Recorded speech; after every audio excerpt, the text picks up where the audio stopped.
It's my pleasure to now introduce one of Australia's most passionate leaders in winning the race against climate change, Mara Bunn. Let me tell you a bit about some of the challenges that we confront. Of course, we've all been through the horror events of Black Saturday, and we've seen the floods in the north of Queensland.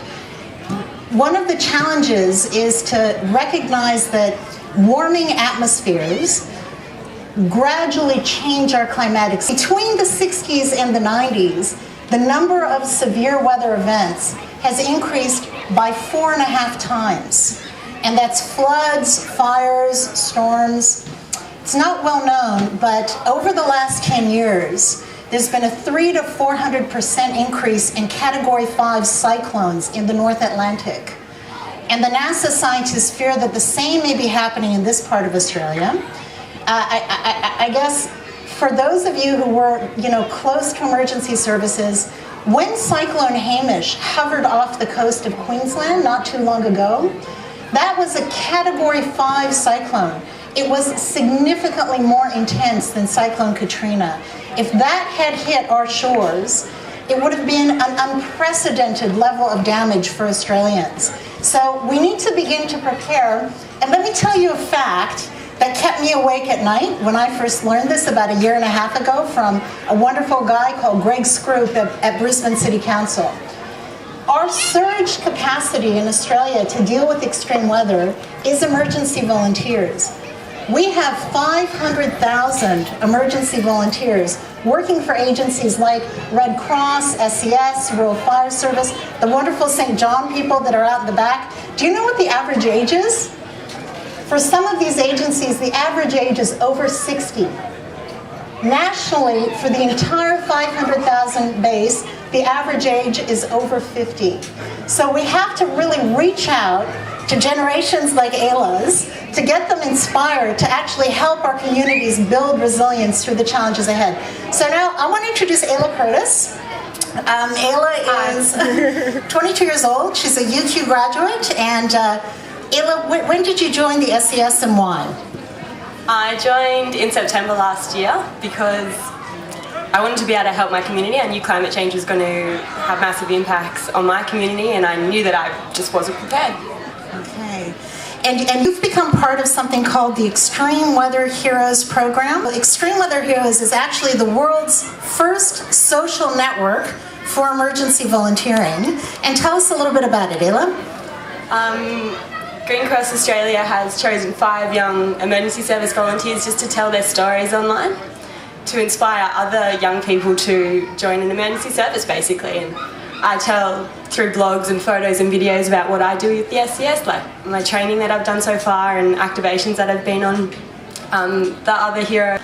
So it's just a way to let young people know what's involved with the emergency services if you're interested in joining. So this is a campaign that is on Facebook, Flickr, Twitter, MySpace, and YouTube. And with zero marketing, live for the last 8 weeks, it's generated over 20,000 page views in 27 countries. And it was inspired here in Brisbane with this wake-up call that's increasingly global, because this is an issue that all continents will confront. So Ayla, tell us about the kinds of skills that you've learned at the SES and why you think they're important. Well, a couple of weeks ago, I did my first aid course. And as a volunteer, it's completely free. So now I'm first aid qualified, which is such an amazing feeling to know you can help out if there's any trouble like that. We've also recently been learning general rescue skills. So like stretcher bearing, putting casualties in stretchers. What else? Constructing emergency shelters. Oh, there's been so much. And it's a fun thing to do with your friends, right? Because that's something that we've worked out with Generation Y. They like to influence each other and they like to hang out with their peers. So what do you reckon? Yeah, I definitely recommend grabbing a bunch of mates and joining up. So this campaign is very specific. We're trying to get 20,000 young Australians to sign up to one of our 18 emergency services groups in the next 3 years. And so far we're getting lots and lots of interest. I guess your first deployment came when Cyclone Hamish, the difficulty with the ship and the oil spill that happened just off our coast. Talk a little bit about what you and your unit did in response to that. It was a couple of Sundays ago, maybe 2 months ago or a month ago when it happened. We got sent up to Kwana to basically just shovel oil into bags to clean up the beach, and there was probably about 70 volunteers from Brisbane and the North Coast. It was a massive turnout. It was really quite positive, and we had to just clean up our patch of beach, and it was really hot. Like, I've never been so hot. It was quite horrible. But yeah, we got to just clean up this patch of beach, and by the end of the day it was all done. She cleaned the beach, yay! Thank you. Let me tell you, the best thing about this approach is that it's not about PR, and it's not about movie stars or rock stars. It's about real people. And when they tell their stories, something amazing happens. 2 days after Black Saturday, Jake Cannon, the 20-year-old bushfire volunteer who's one of the 5 in this program, spoke to Fran Kelly on Radio National Breakfast on the ABC. And that was a time when all Australians were just fixated and tragically compelled to do something. And to hear from a 20-year-old volunteer who had spent 3 days and nights fighting those fires, who understood the connection to a warming planet, and therefore why he wanted to get involved. I guess, Ayla, what does climate change as an issue mean for your generation, for you personally? Well, it's the issue, I guess, and it's the issue that young people rally behind. Something that inspires them to actually get out and do something, and I think volunteering with an emergency service is the most practical way to confront climate change. So there you go. It's a missing dot that hasn't really been connected yet, and I think it's pretty important as we look towards the coming decade. The other aspect of this campaign, which is really critical, and which we're starting this week actually in Melbourne, it's not just about learn the skills to help people deal with the impacts, and the impacts are severe. It's about the opportunity that we have to break the extreme weather cycle. And how that works is happening right now in real life in the US, in places like Greensburg, Kansas, and New Orleans, Louisiana.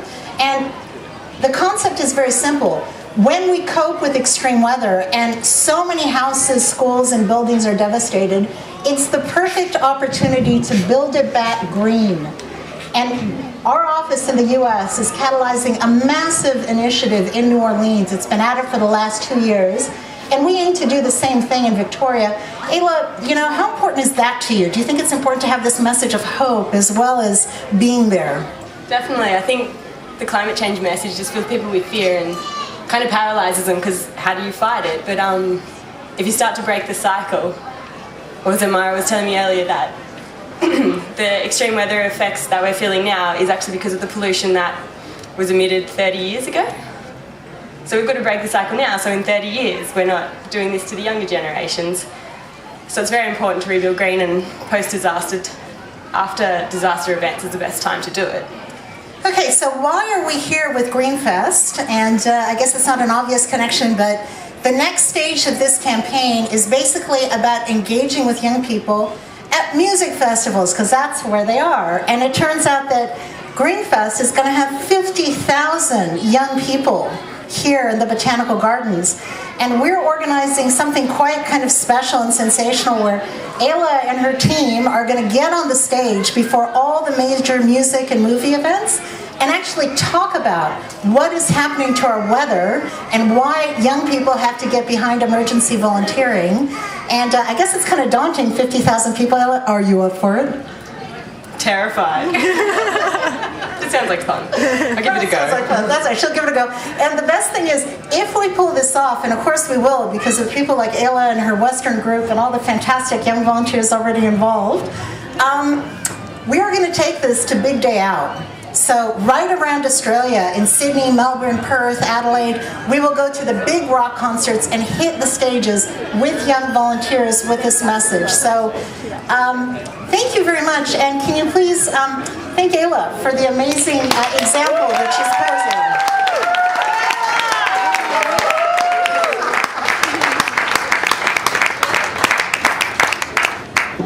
Gosh, what amazing stories. Where can I sign up? It's also kind of, it really was noticeable to me. I was surfing in Bali at the end of last year, and in the most beautiful... Gosh, what amazing stories. Where can I sign up?